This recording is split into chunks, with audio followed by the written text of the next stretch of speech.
Perfecto. Ahora sí, podemos arrancar. Muchas gracias. Les decía, para poder hablar de probabilidad tenemos que tener en claros algunos conceptos, algunas definiciones.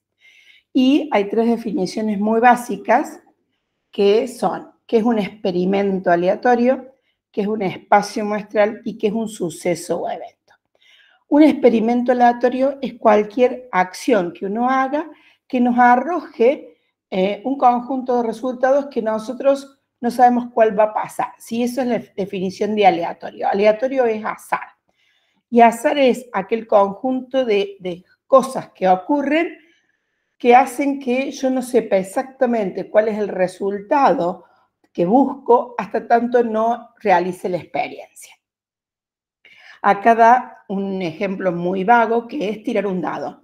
Yo sé que si tiro el dado me pueden salir cara arriba un punto, 2, 3, 4, 5 o 6, pero hasta que no tire efectivamente el dado no voy a saber cuál de esas 6 caras es la que queda hacia arriba.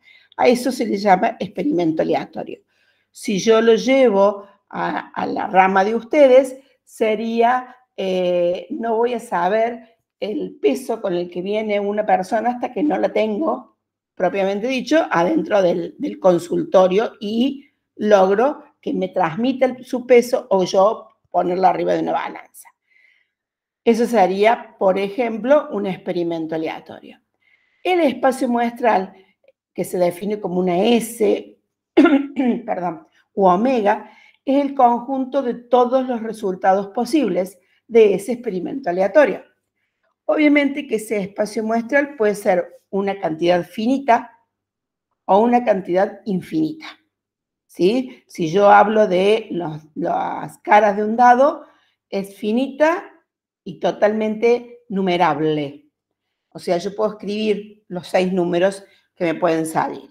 Si yo hablo de la variable peso, es tanta la cantidad de valores posibles que me pueden salir que yo podría decir que es un espacio muestral infinito, ¿sí? Podría poner algunos números posibles, pero incluso dependiendo de la precisión con que lo mida, con que lo pese al individuo, va a ser más o menos grande esa cantidad de números que conforman el espacio muestral. Y cada uno de los subconjuntitos que yo pueda hacer dentro de ese espacio muestral, definiéndolos como a mí me guste, con el criterio que a mí me interese, se va a llamar suceso o evento. Aquí, por ejemplo, como el experimento aleatorio era tirar un dado, el espacio muestral está formado por los 6 primeros números de la escala numérica positiva. Y definí como suceso o como evento al suceso A formado por todos los números múltiplos de 3. Entonces, el suceso o evento A está conformado por el 3 y por el 6. Pero yo podría haber elegido los impares, por ejemplo, ¿sí? O los menores a 3, no sé, lo que a mí me interese como suceso, y de esa manera va a estar conformado, según ese criterio, va a estar conformado ese suceso o ese evento, por tantos elementos como respondan al criterio. Bien, lo cierto es que nosotros vamos a asignarle probabilidades a estos sucesos o eventos. La pregunta es ¿cómo? Hay distintas maneras de asignar probabilidad. Nosotros vamos a ver las 3 más comunes. La más común de todas se llama asignación clásica. Se usa casi siempre para las reglas de los juegos de azar y es el cociente entre el número de casos con éxitos y el número de casos posibles. Si yo me vuelvo al ejercicio, al ejemplo anterior, yo quiero calcularle la probabilidad al suceso A. El suceso A está formado por 2 elementos de los 6 que conforman el espacio muestral, así que según este criterio, el número de casos con éxitos serían 2, el número total de casos posibles serían 6. La probabilidad de ese evento A es 2/6. Que puedo expresarlo como 2/6, puedo expresarlo como 1/3, puedo expresarlo como 0,33 o puedo expresarlo como el 33%. Cualquiera de esas cosas es totalmente válida. ¿Alguien quiere entrar? Admitir.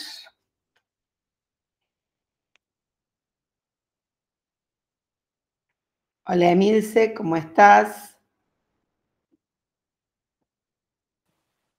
Hola, profe, buen día. Buen día, ¿cómo estás vos? Bien, ¿se entendió hasta acá más o menos? Estábamos hablando de probabilidades y les decía que una forma de saber cuánto vale la probabilidad de un evento es aplicando este cociente, ¿sí? Número de casos con éxito sobre número de casos posibles. Bien, vamos a otra manera de asignar probabilidad. Esto lo vamos a ir viendo después en los ejercicios.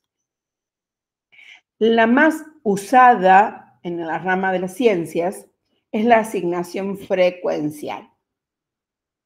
La asignación frecuencial se usa el valor de la frecuencia relativa del suceso. A ver, todos nosotros, o seguramente ustedes, se desenvuelven en alguna institución que tiene frecuencias anotadas en algún lado, tiene estadísticas, lo que llamamos normalmente estadísticas, en algún lado, y entonces saben que en los últimos 4 años, 6 años, el 40% de las personas que asisten a una determinada consulta tienen cierta característica. Bien, ese valor de ese 40% que yo lo saco de las tablas de frecuencias que vieron en el módulo anterior, bien, eso es el valor de la probabilidad de ahora en adelante.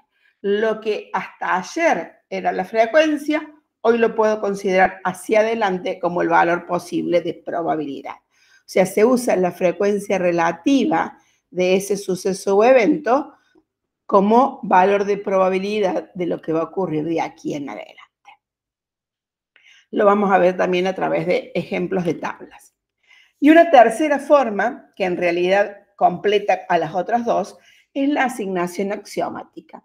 La asignación axiomática lo que me da es ciertos límites, es decir, me dice el número que vos buscaste, si cumple con estos requisitos, está perfectamente bien y puede ser usado como valor de probabilidad. ¿Cuáles son esos requisitos? En primer lugar, que el valor de probabilidad que yo elija, que yo seleccione, no puede ser un número negativo. No existen las probabilidades negativas. Tiene que ser un número mayor o igual que 0. ¿Sí? El segundo requisito es que la probabilidad de todo el conjunto base, de todo el conjunto del espacio muestral es 1. ¿Por qué? Porque ahí tengo el 100% de respuestas posibles.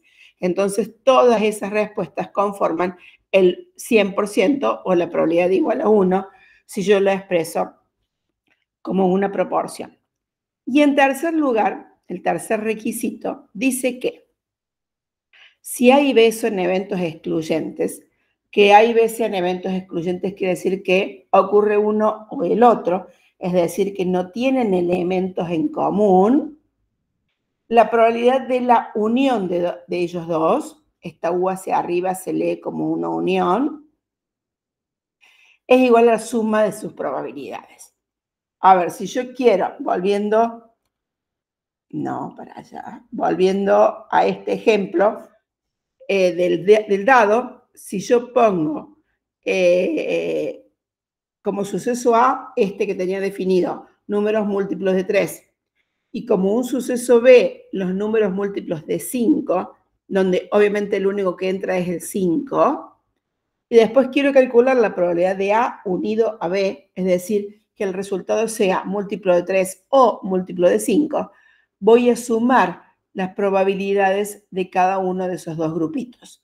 El 2 tercios, el 2 sextos por un lado, el 1 sexto, que sería la probabilidad del 5, y el resultado final sería 3 sextos, es decir, 1 medio. ¿Sí? Eso en estas fórmulas, como yo se las muestro acá, parece difícil, pero en la práctica no lo es tanto. Ya lo vamos a ver a eso. Entonces, estos tres son los requisitos que se deben cumplir cuando uno define la probabilidad de un determinado evento. Y entonces vamos a agrandar estas definiciones. Acá tenemos el ejemplo a la izquierda de lo que son eventos excluyentes. En marrón yo tengo definido todo el espacio muestral. Con A es un evento, con B es otro, no tienen elementos en común, ¿sí? Estos se llaman eventos excluyentes. Estos de acá son eventos no excluyentes, ¿ven? Tienen un poquito, una lunita, que es un elemento que comparten. Ese elemento que comparten, o ese conjunto de elementos que comparten, se llaman intersección, ¿sí? Entonces yo puedo calcular la probabilidad de A intersección B, es decir, cuánto es la probabilidad de lo que comparten, como la probabilidad de A por la probabilidad de B si lo comparten por azar. Y entonces acá estoy hablando de eventos independientes. Y los eventos independientes pueden ser excluyentes o no excluyentes, ¿sí?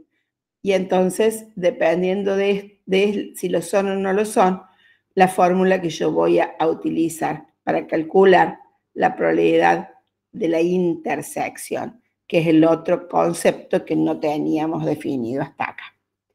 Entonces, hasta acá hemos visto la probabilidad de un evento, la probabilidad de la unión de dos eventos, si son excluyentes, como en este caso, la probabilidad de eventos independientes, que es este otro caso, ¿sí? Todos conceptos que hasta acá parecen difíciles, pero ya los vamos a ver en algún ejemplo. Las operaciones más comunes que uno hace cuando trabaja con probabilidades son estas que veíamos recién. La unión de dos eventos, la intersección de dos eventos y otro concepto nuevo que es la probabilidad condicional. Cuando hablábamos de la unión de dos eventos, dijimos que esos eventos podían ser excluyentes entre sí, es decir, no tener elementos en común, y entonces la probabilidad de ambos es igual a la suma de esas probabilidades. Ahora fíjense que si los eventos sí tienen elementos en común, que sería esta lunita, donde se superponen ambos conjuntos, y yo hago lo que venía haciendo, que era la probabilidad de A más la probabilidad de B, esa parte que la comparten la estoy contando dos veces. La estoy contando cuando sumo la probabilidad de A, la estoy contando cuando sumo la probabilidad de B. Y entonces lo que tengo que hacer es restarle una vez esa luna que nosotros dijimos que se llama probabilidad de A intersección B. Y esa probabilidad de A intersección B podré calcularla como la probabilidad del producto entre las dos. Dijimos recién si los eventos eran independientes, o sea, si ocurrían por azar, o si los eventos no ocurren por azar, ese número tendrá que estar dado de alguna manera en el enunciado. ¿Sí? Por último, la probabilidad condicional es calcular la probabilidad de un evento habiendo ocurrido otro. Esta barra, que por ahí aparece más vertical que inclinada, habla de un condicionamiento. Acá yo tengo un evento A, de quien quiero conocer la probabilidad, y un evento B que ya pasó y que asumo que influye sobre la probabilidad de A. La solución de esto es, como yo voy a condicionar todo a que haya ocurrido B, ahora el espacio muestral completo es B. Yo me voy a fijar solamente en lo que ocurrió en B, por eso el denominador es la probabilidad de B. Y la probabilidad de A intersección B en el numerador para que me defina cuántas chances tiene de ocurrir A cuando ya ocurrió B. ¿Se entiende hasta acá? ¿Preguntas? Profe, después lo va a poner con otro ejemplo, ¿no? Porque por ahí sí iría el ejemplo al lado que haría más claro. Ahora lo vemos todo en un ejemplo, no te preocupes. Bueno, gracias. Bueno, eso es probabilidades clásicas, probabilidades a secas que se hacen con una cálculo, muy sencillas. Que ahora vamos a ver yo digo muy sencillas y ustedes me están diciendo que mucho no se entiende, pero van a ver que se entiende en un ratito. Denme unos minutos y lo hacemos. Podemos hacer eso y después volvemos con esto. A ver. Cambio, vamos a ejercicios de esto, ¿sí? Después seguimos con el otro tema. ¿Se ve la guía? ¿Se ve el archivo Word? No, se ve la presentación. No. Por favor. Entonces vamos a salir de acá. Estás presentando, dejo de presentar y me voy a presentar lo otro.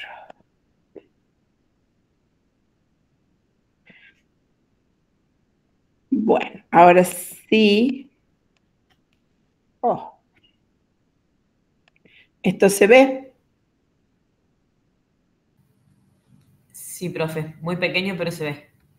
Quiero agrandarlo y no me deja. Ahí está, ese agrando de más. Ahí capaz que se vea mejor. A ver. No mucho.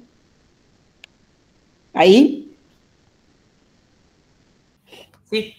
Bien, dice, la siguiente tabla representa las frecuencias de 3 diagnósticos anatomopatológicos de los apéndices extraídos en un hospital de Buenos Aires. Y lo que la tabla les muestra es cuántas veces hubo algún tipo de las apendicitis más frecuentes, ¿sí? Dice que en un total de 223 diagnósticos, 29 de ellos fueron apendicitis edematosa, 92 de ellos fueron apendicitis flegmonosas y 102 de ellos fueron apendicitis gangrenosa. Esto es de esas tablitas de estadísticas que hablábamos recién, ¿sí? Esta frecuencia absoluta que tengo acá, yo la voy a transformar en una frecuencia relativa. Puedo agregar una columnita aquí al lado, voy a hacerlo, si me deja. Insertar una columna y voy a calcular acá la frecuencia relativa. ¿Se acuerdan cómo se calculaban las frecuencias relativas? Haciendo el cociente entre el valor que le corresponde de frecuencia y el total de los datos. Entonces, 29 sobre 223 sería la frecuencia relativa de una apendicitis edematosa. 92 sobre 223 sería la frecuencia relativa de una apendicitis flegmonosa y 102 sobre 223 sería la frecuencia relativa de una apendicitis gangrenosa. Obviamente esta columna suma 1. Bien. Cuando alguien me pregunte cuál es la probabilidad de que un paciente al azar se presente, por ejemplo, con una apendicitis edematosa, yo le puedo decir es de 29 sobre 223 o hacer esa cuenta, hacer esa división, calculadora, y decirle es de 0,13 o del 13%. Eso es la frecuencia relativa y es lo que yo puedo usar de aquí en adelante como valor de probabilidad. Esta es la probabilidad frecuencial que hablábamos recién. Es decir, yo tengo una tabla de frecuencias de lo que vengo viendo en la institución, de lo que he leído de alguna cita bibliográfica, lo transformo a la frecuencia absoluta en una frecuencia relativa y ese valor de frecuencia relativa se transforma en posible valor de probabilidad hacia futuro. ¿Se entendió? Sí, profe, quedó claro. Vieron que es más fácil haciendo números que mostrando. Bueno, ustedes me cuentan cuando dan los otros valores. ¿Cuál sería la probabilidad que se presente uno con apendicitis flegmonosa, por ejemplo? 0,40. Perdón, otro temita. Profe, ¿está grabando la clase? Sí. Ah, perdón. 0,41. Eso, muy bien. Y entonces, aquí,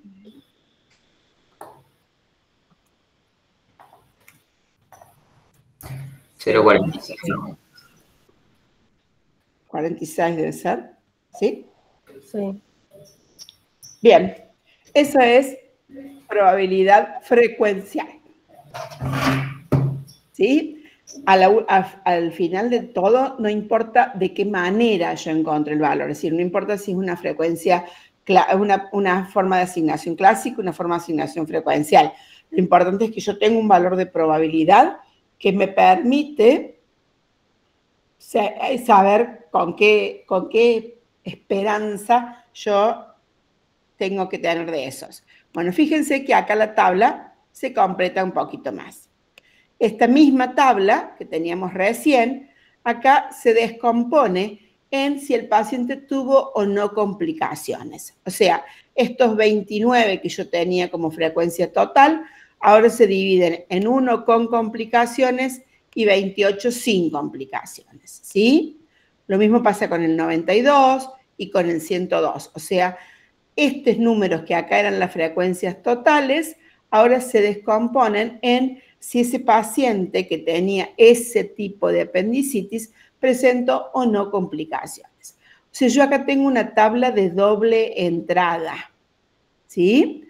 Cuando estas tablas de doble entradas están conformadas por variables cualitativas en ambos casos, se llaman tablas de contingencia. Bien, en esta tabla de contingencia también puedo calcular probabilidades. Puedo calcular las probabilidades de recién. A ver, ¿cuál sería la probabilidad de que un paciente tenga apendicitis flegmonosa? Y yo tengo este 92 acá, en el 223 había dicho que era del orden del 41%, ¿sí? Pero también podría querer saber cuál es la probabilidad de que el paciente tenga apendicitis flegmonosa y se haya complicado su cirugía. Ese y en probabilidad significa la intersección. ¿Sí? O sea, tiene que tener un requisito y el otro. Tiene que haber tenido apendicitis flegmonosa y complicaciones sí. ¿Sí? Los dos requisitos al mismo tiempo. ¿Cuántos pacientes de los 223 tuvieron ambos requisitos? 5. 5. Entonces mi probabilidad va a ser 5 sobre 223. ¿No es contra 5 sobre 92? No, ya te cuento que esa es otra probabilidad. Ya te cuento cuál. Si yo quiero saber que un paciente cualquiera haya tenido apendicitis flegmonosa y complicaciones, estoy hablando de los 223 pacientes. ¿Sí? No lo estoy condicionando a ningún otro requisito. Estoy hablando de estos 223, ¿cuántos cumplen con esos dos requisitos? ¿Se entiende?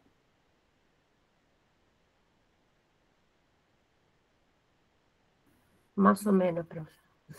A ver, yo quiero saber, voy a cambiar de ejemplo. Del total de pacientes, ¿cuántos tuvieron apendicitis edematosa?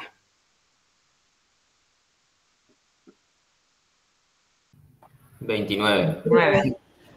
Entonces, la probabilidad de que el próximo paciente venga con una apendicitis edematosa es 29 sobre 223. Habíamos dicho el 13%. ¿Estamos de acuerdo hasta ahí? Sí. Bien.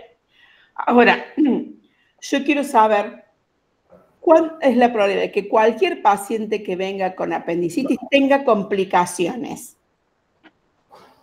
49. 49 de los 223. Esto es la probabilidad de que un paciente cualquiera tenga complicaciones. ¿Sí? Bien. Otra pregunta. ¿Cuál es la probabilidad de que cualquier paciente tenga apendicitis edematosa y complicaciones? 1. 1 de los 223, porque estoy hablando de cualquier paciente, ¿sí? Cuando yo hablo de cualquier paciente, mi total tiene que ser 223, que es el total de los pacientes que yo tengo. ¿Estamos de acuerdo hasta acá? Sí, profe. Bien. ¿Sí? ¿Y cómo fue la última pregunta que usted hizo? Esa. ¿Cuál es la probabilidad de que un paciente cualquiera tuviera apendicitis edematosa y complicaciones? Bien. 1 de 223. Ahora les cambio la pregunta.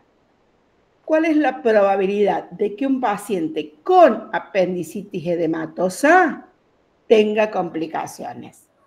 1. Claro, ahí está. 1/29. Claro, ahí está la diferencia. Yo ya no voy a referirme a los 223, sino a los 29, porque yo aclaré que quería saber solo sobre los pacientes que tenían apendicitis edematosa. ¿Sí? Entonces ahí es cuando yo achico el universo y no trabajo sobre los 223, sino solo sobre estos 29, y por eso es 1 sobre 29. Eso es la probabilidad condicional. Estoy viendo la probabilidad de que tenga complicaciones condicionado a que previamente haya tenido una apendicitis edematosa. ¿Se entiende? Sí, profe. Sí, ahora sí. Genial. Bueno, de acá yo puedo sacar un montón de cuentas más. A ver, les hago hacer un par de ejercicios más. ¿Cuál es la probabilidad de que un paciente cualquiera no tenga complicaciones? 174. ¿Sobre? 223. Claro. Fíjense que no es el 174 solo, ¿sí? Porque mi número tiene que ir entre 0 y 1. Entonces, es 174 dividido 223. ¿Estamos de acuerdo? Sí, profe. Vamos con otra. ¿Cuál es la probabilidad de que un paciente cualquiera tenga complicaciones y apendicitis gangrenosa? 43/223. Perfecto. Uno más. ¿Cuál es la probabilidad de que un paciente no tenga complicaciones dado que tuvo apendicitis flegmonosa? 87/92. Perfecto. ¿Sí? ¿Se entiende hasta acá? Y uno que no hice todavía. A ver, ¿cuál es la probabilidad de que un paciente cualquiera tenga apendicitis edematosa o flegmonosa?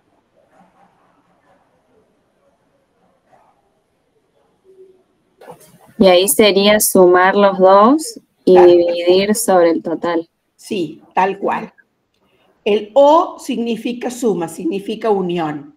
Así como cuando yo digo y, quiero que tenga sí o sí los dos requisitos y es la intersección, entonces lo resuelvo con el dato o ya vamos a ver en otros casos, que es muy raro, multiplicando. En la mayoría de los casos es con el dato, así buscando en el cuerpo de la tabla como buscaban recién este 5 o este 1. El O es la suma, ¿sí? Sobre el total. Perfecto. ¿Dudas hasta aquí? Estos cálculos, profe, son los que estuve explicando antes, que eran la P, la A, con el Tal cual. para abajo, para arriba. Tal cual. Bueno. Es más fácil así que con las letritas, ¿viste? Sí, al lado de la letra tendría que estar este. Sí, pero está bien. Y Bueno, esto, profe, se aplica, por ejemplo, en nuestros trabajos con la muestra nuestra, si tiene o no asociación con lo que estamos buscando. O sea, y si yo no busco asociación, no hago esto. O tengo que hacerlo igual. No, si buscas asociación no haces esto. Ah, bueno. Para la asociación danos unos tiempos, nos falta llegar. Esto no se relaciona, bueno. Bueno. Esto es más básico que buscar relación o asociación. Bueno. Bien, ¿dudas hasta aquí?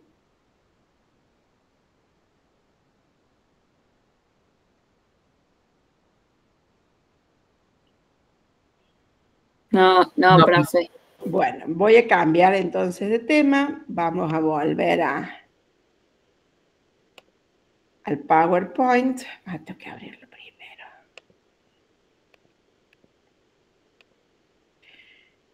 Y ahora les voy a contar de otra probabilidad que para mí es más interesante y que la van a usar mucho más, que se llama probabilidad con distribución normal. ¿Se ve el PowerPoint ahí? Sí, perfecto. Bien. Lo que ustedes están viendo es, en naranja, un histograma, que es de esos gráficos que veíamos los otros días, que se aplica para las variables cuantitativas continuas. Yo acá tengo seguramente una variable peso, ¿sí? Y cada barrita de este gráfico simboliza cuántas veces aparecieron individuos con pesos dentro del rango del eje de las X. Entonces, hay barritas más bajas que van creciendo y se hacen más altas y vuelve a bajar. O sea, uno espera algo así como lo que se conoce como una campana de Gauss, si yo lo suavizo a ese histograma. Esa campana de Gauss es nada más y nada menos que lo que nosotros conocemos como distribución normal de probabilidad. Una variable cuantitativa continua, como por ejemplo puede ser la variable peso, por lo general se distribuye probabilísticamente como una campana de Gauss. Es decir, respeta lo que nosotros en estadística llamamos una distribución normal. ¿Qué es esto? Que alrededor del promedio, de la moda, de la mediana, que están por lo general en el medio de esta distribución, esté la mayor frecuencia de datos. O sea, que haya el pico de esta campana, tenga que ver con dónde se ubica la media, dónde se ubica la mediana, dónde se ubica el modo. Y que disminuya de manera pareja hacia ambos lados. Es decir, que esta campanita sea simétrica, ¿sí? Hacia la izquierda y hacia la derecha. Con la misma, más o menos con la misma forma. Obviamente no todas las campanas salen tan prolijitas, pero bueno, la idea es que simulen una campana de Gauss. La importancia de esta distribución es que abajo de esta campana de Gauss uno puede determinar cuánto porcentaje de individuos debería esperar entre distintos valores. Uno puede cortar esta campana así como está simulada en este histograma y decir, bueno, este rectangulito simboliza el tanto por ciento de los datos, el tanto. Si yo tengo hasta la mitad, tengo el 50%. Si tengo de la mitad para allá, tengo el otro 50%.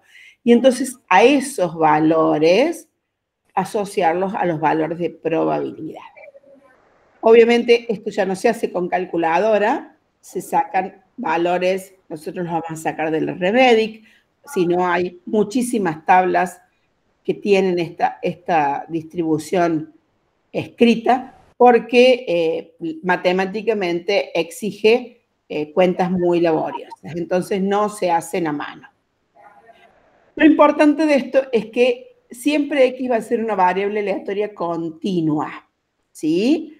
Va a ser una variable aleatoria que va a tener un montón de valores posibles entre el más chico y el más grande.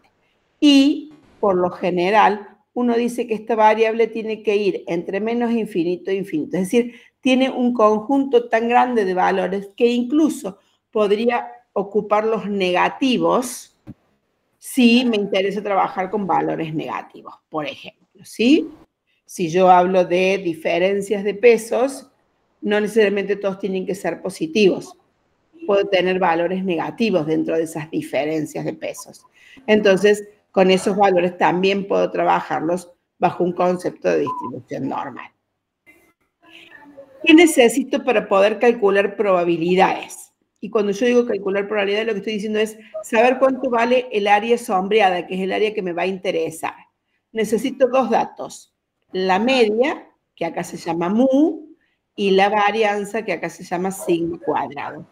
Yo necesito esos dos datos, es decir, una medida de posición, fíjense lo que veníamos hablando hasta la clase pasada, y una medida de dispersión. La medida de posición por excelencia, la medida de dispersión por excelencia. Si yo conozco esos dos valores, puedo pedirle a cualquier software o puedo buscarlo en tablas cuáles son los valores de probabilidad que me interesan. Acá tengo un ejemplo, y este está pegado a esto porque no se hacen a mano las cuentas, de una variable peso. Yo tengo la variable peso dibujada aquí con curvita correspondiente y quiero saber si el promedio, si sé el promedio y la varianza de esos datos, o sea, sé alrededor de qué valor se centran y cuánto se dispersan para un lado y para el otro, yo puedo saber cuál es la probabilidad de que el próximo paciente tenga menos de 116 kilos. Y el software me está diciendo que toda esta área, que eso es lo que estoy buscando, toda esta área sombreada, vale 0,89. O sea, la probabilidad de que el próximo paciente que yo reciba pese menos de 116 kilos es del 89%. Si lo que quiero hacer es calcular la probabilidad de que sean mayores que, o sea, que pese 110 o más, fíjense acá el piquito quedó para el otro lado, porque quiere decir mayor que 110. Esto en el RMedic está puesto con palabras, así que no se preocupen por los simbolitos. Me dice la probabilidad de la colita, o sea, del 110 en adelante. Y entonces me dice el software que eso vale el 31%. Pero también podría querer saber la probabilidad dentro de dos valores, entre dos valores, lo que se llama un intervalo. Entonces voy a saber la probabilidad, quiero saber la probabilidad entre que pese 90 y 110 kilos. ¿Sí? Tengo acá un rango de 20 kilos y quiero saber cuántos serían los pacientes que podrían estar dentro de este rango. Y la distribución normal me dice que ese rango tiene una probabilidad del 67% de ocurrencia. O sea, esto, que obviamente no lo vamos a hacer a mano, sino que ahora vamos a ver cómo se hace con RMedic, lo que hace es decirnos las probabilidades para este tipo de variables, ¿sí? Si la variable tiene este comportamiento que yo sé que tiene muchos valores posibles y cuando la grafico tiene forma de campana, entonces puedo aprovecharme de esta distribución que además la vamos a usar para todos los temas que quedan de acá casi hasta el final de la materia. A través de la distribución normal puedo saber esos valores de probabilidad. ¿Se entendió? Sí, profe. Parece más chino esto que lo anterior ahora ya, ¿no? Se quedaron más mudas. Sí, hagamos un ejemplo. Más mudos, sí, acá vamos con el ejemplo, tal cual. Vamos con el ejemplo. Mira, me voy a ir al ejercicio 2. No abrí el RMedic todavía, pero ya lo hago. Ay, me fui mucho. Fíjate el ejemplo. Dice, entre los pacientes diabéticos, el nivel de glucosa en sangre en ayunas, que voy a llamar X, puede suponerse como de distribución aproximadamente normal, con una media de 106 miligramos cada 100 mililitros y un desvío estándar de 8. Si el desvío es de 8, la varianza es de 64. ¿Sí? Porque el desvío es sigma, la varianza es sigma al cuadrado, es decir, 8 al cuadrado. ¿Estamos de acuerdo en eso?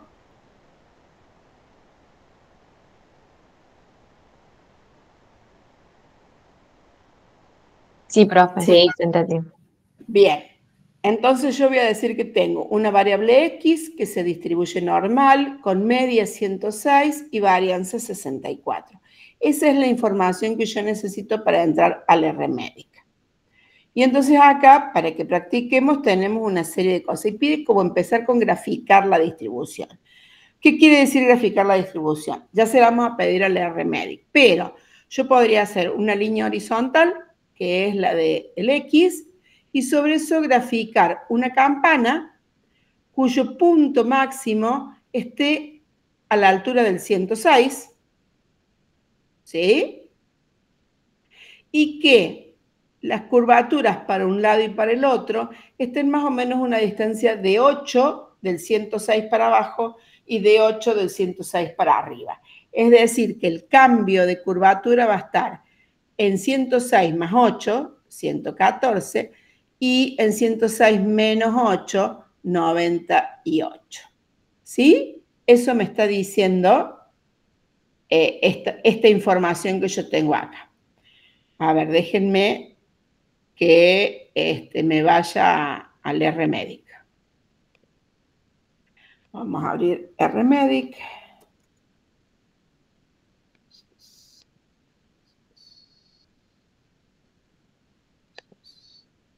Y no vale.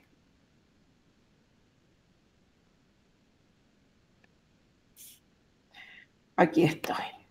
RMedic. ¿Ves? Cualquier cosa me da hoy RMedic. Vamos de nuevo.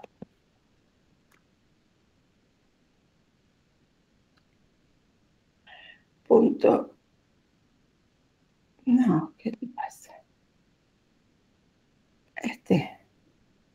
Ahí estoy. Voy a ir a herramientas en RMedic. ¿Se ve el RMedic ahí en mi pantalla? No. No. No, profe. No sé por qué no me dejan navegar más cómoda. Aquí.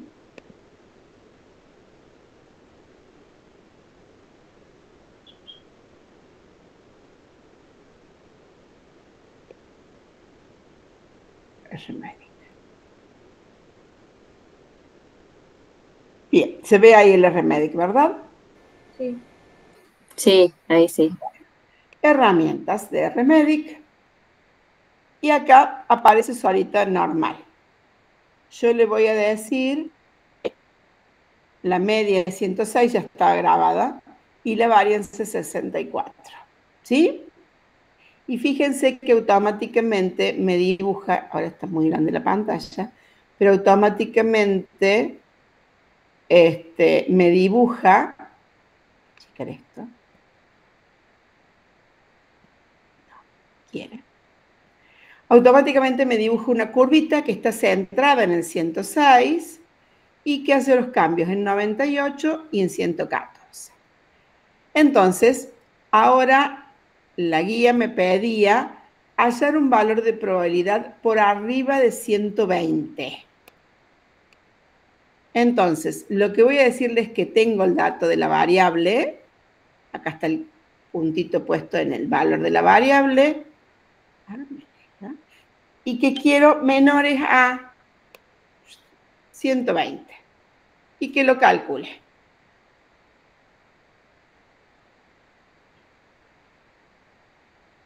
Cuando termine de pensarlo, no sé por qué está tan lerdo, ahí está, me hace el dibujito, esto llega el sombreado hasta 120, y más abajo me muestra que con una media de 106, una varianza de 64, para 120 la probabilidad es de 0,96 o más específicamente del 95,99%. ¿Sí? Eso es lo que yo tengo que buscar. Me da aquí abajo el valor de la probabilidad que yo estoy buscando, además de haberme hecho el dibujito aquí arriba, ¿sí? Este es el dibujito que a mí me interesa. ¿Qué es esta Z que aparece en el medio? Si uno no trabaja con un software, sino que trabaja a mano, tiene que traducir ese 120 que yo tenía acá en lo que se conoce como un valor estandarizado, que es una Z, que es el que va a aparecer acá en el gráfico. Fíjense que me queda a la misma altura, ambos sombreados en las dos curvas. La diferencia es que acá yo tengo X, que tiene media 106 y varianza 64. La Z, que es la que está dibujada abajo, tiene media 0 y varianza 1. O sea, es un equivalente a la distribución de arriba, pero con otros valores de media y de desvío. La Z es una normal estandarizada porque todas las zetas, todas las distribuciones, tienen media 0 y varianza 1. Entonces, si yo hiciera a mano las cuentas, me daría que el valor de Z es 1,75. Esto se hace como 120 menos 106 dividido 8. No necesitan saberlo, ustedes no van a necesitar calcular Z, ¿sí? Pero si hago yo 120 menos 106 y ese resultado dividido 8 me da este 1,75.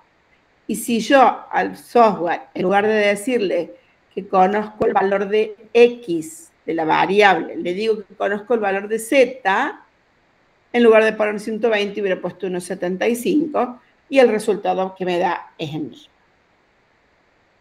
Bien, veamos otros ejemplos. Después nos pide porcentaje de diabéticos con niveles comprendidos entre 90 y 120. Entonces ahora también tengo el valor de la variable, pero no quiero menores ni mayores, sino entre. Y fíjense que me deja poner aquí 90 y 120, ¿era? Entonces le doy ambos valores. Acá me dibujo, me cuesta. Acá me hizo el dibujito entre 90 y 120. Y abajo no me deja. Y acá me pone que entre 90 y 120 la probabilidad del intervalo es de 0,94, es decir, el 94%. ¿Sí? ¿Se entiende? Veamos otra cosa. Dice mayores que 121, dice otro de los ejemplos. Entonces, de nuevo, no le pido entre, sino le pido mayor que 121. Calcule.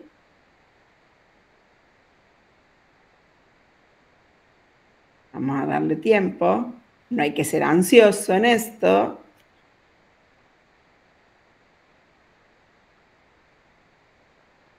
Bueno, tómate tu tiempo. Ahí está. Obviamente es una colita chiquita porque es de 121 hasta que se terminan los valores posibles. La teoría dice que es hasta infinito, pero obviamente no hay valores tan grandes. Entonces me dice que de 121 en adelante me queda un 3%. ¿Sí? ¿Se entiende? Vamos a cambiar el sentido. Dice, hallar el punto X caracterizado por que el 25% de todos los diabéticos tengan niveles de glucosa inferior a esa X. Es decir, calcule el cuartil 1 me está pidiendo acá, porque me está diciendo, dígame hasta qué valor de glucosa llega el 25% de nuestros diabéticos. Ahora no tengo el valor de X, el valor de X es mi incógnita. Ahora lo que tengo es el valor de probabilidad, ¿sí? Y yo quiero una probabilidad menores que, y lo que busco es el 0,25. Esta es la probabilidad que yo sé, ¿sí? Y quiero que los valores me queden por debajo de esa probabilidad, por eso le pongo menores que. Fíjense que yo con todo lo que trabajo es, ¿dónde pongo el punto entre estas tres opciones y cuál es el valor que le estoy dando acá? ¿Sí? Entonces le digo que calcule. Y fíjense que lo que hizo fue pintar hasta el 25% y decirme que este número de aquí es el 100.6. Es decir, el 25% de nuestros pacientes tienen niveles de glucosa de hasta 100.6 miligramos por cada 100 mililitros. Para esta población, ¿sí? Con media 106 y desvío 8. ¿Estamos de acuerdo en eso? ¿Se entiende esto, gente?